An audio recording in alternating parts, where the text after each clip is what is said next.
I don't remember what exactly I was hoping for when I decided to meet him 9 years ago, but I do remember how anxious I was sitting on that couch.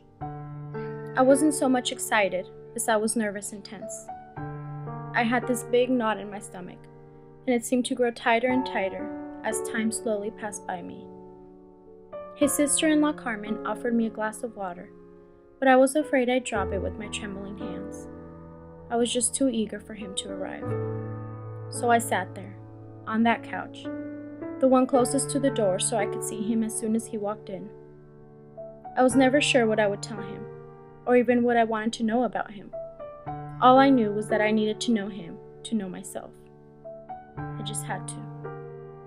I sat there impatiently eager to finally be able to listen intently to his own account of his disappearance.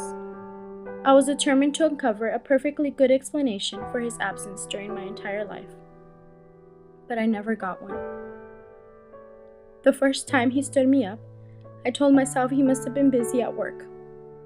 The next few times, I still believed there was something beyond his control that accounted for his absence, in that room, on that couch, next to me. But the sixth and last time I sat on that couch, I watched Carmen pace hesitantly back and forth in front of me, hoping, wishing, and waiting he would finally show up. She knew that only he could alleviate some of the heartbreak I had endured the past several weeks.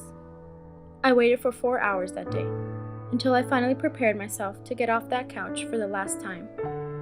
I stared at Carmen with resentment and anger for having raised my hopes up, and as I moved to get off that couch, a paralyzing realization came to me. I wasn't angry with her. I was angry with him. He had been the one that raised my hopes up by agreeing to meet me, and then he had stood me up and shattered my self-esteem week after week.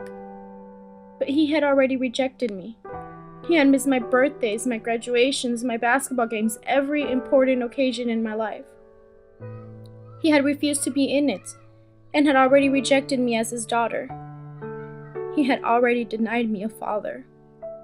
But there I was, allowing his rejection to puncture my heart at a much deeper level. Sitting on that couch made me believe in the goodness of a man I had never met, and because of it, I sat on that couch, crushed and defeated.